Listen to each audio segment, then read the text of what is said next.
What's up, bikers? This is your program for the 29th of November. We're going to start with some single leg deadlifts today. So a very good builder of glutes and hamstrings, a little bit of rotation through. So if you have a weight, anything at all, a bag, a loaded rucksack, or if you have a kettlebell, even better. So you're going to pick that up with your right hand, leaving your left foot on the ground, and you're going to try and straighten out as much as you can. And if you see, the purpose of this is the change of angle in that supporting hip. This will mean that we've got loading of the glute and the hamstring, which is the position that we want to be in to build all of this, which will help your riding position. The suggestion is 15 to 20 reps each side, 5 times round, but you can adjust that depending on the weight that you have and the reps that you can do. So if you don't have any weight whatsoever, and you're just doing body weight, then up the reps to maybe 20 or 30. Once you've done that, we're going to move on to a good capacity building workout. The workout today is going to be big. It's going to start like this. 10 push-ups to side plank. So you do the press up, turn, and reach. That's 10 total, not 10 each side. Once you've done those 10, hop up and do 20 jumping alternate lunges. So knee to the ground, a good straight up position in between, stopping your chest from sagging forwards. Once you've done those 20, you're going to do 8 push-ups to side plank, and then another 20 lunges, all the way down until you've done 2 push-ups to side plank, 20 lunges. Then you're going to do another 2 push-ups to side plank, but 20 jumping squats. So you're going to make your way back up the ladder with jumping squats instead of jumping lunges.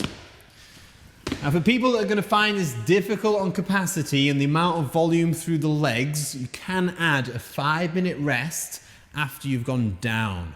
Rest 5 minutes and then go back up again. Separate it into 2 workouts if you need to.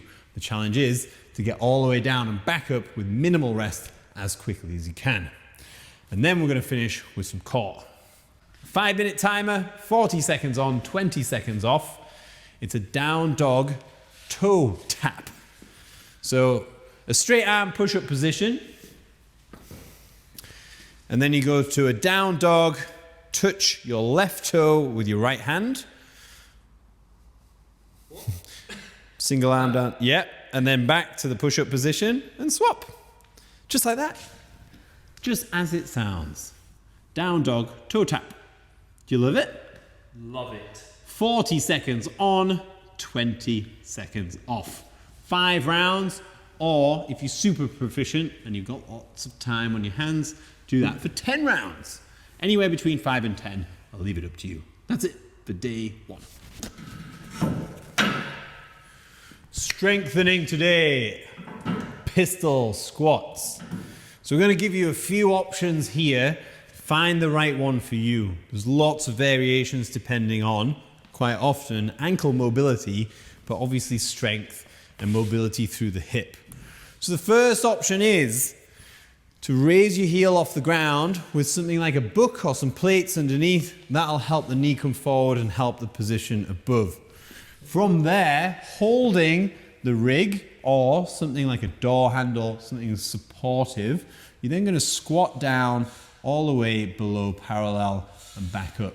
If you can't stand yourself up with just one leg, you can either pull yourself up, or if you're lucky enough to have access to a band that you can set up something like this, then you can sit down, allow the band to assist you back up. If you find that difficult, then you can do the pistol squat down to a bench, a box, a seat, whatever you like. Then, ultimately, what we want is an unassisted 1 1/4 pistol squat. So when you say body weight isn't all that great, these are going to be super difficult. Watch Pat fall on his ass. So we want a full pistol squat. Back up a little bit, down, and then back up again. That is 1 rep and very well done, Pat. Oh yeah, fucking COVID. That's 1 rep. The goal is to be able to do as many as you can on your weak side first, rest a minute, and then match that on the other side and do that 5 times round. Every other option before that one is max effort set on your weak side first, match on your other side 5 times round. And that should be quite enough to get you super strong in your legs. Workout today. We know you love bikes, but we're going to make you run 400 meters. What? You need to like add to the story a little bit. We know you like bikes, but you're going to run. So once you come back in from that 400 meter run, you're going to do 50 sit-ups. These sit-ups are going to be on the deck, soles of the feet together. A rep starts with your hands on the ground behind you. Reach, touch your toes. That's 1. 50 of those. Back up. Another 400 meter run. Back in. And 20 burpees. So as quickly as you can. No rest in between rounds. As many rounds as you can in 20 minutes. I don't know. No. Oh. You're going to do that 4 times round. So that's 8 sets of 400 meter run or time cap of 20 minutes. And then a final core finisher for day 2. Final part of day 2, an L sit. So you can use anything between chairs. You could do this hanging if you have a pull-up bar, but we know a lot of you are at home and you can probably find something to go between. The goal is to be able to hang those feet forwards perfectly straight with the legs as long as possible. Oh, yeah. So keeping the tension for an accumulation of as much time as possible in a 5-minute window.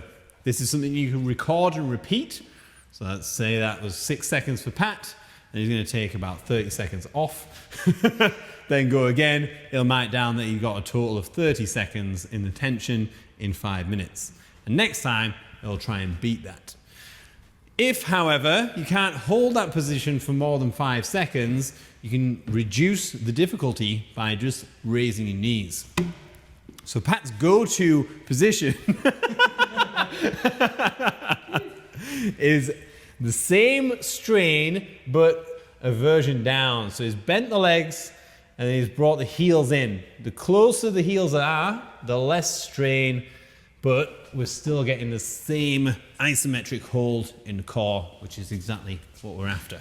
And that's it for day 2. Day 3. This is a challenge day. We like to expose you to something a little bit different.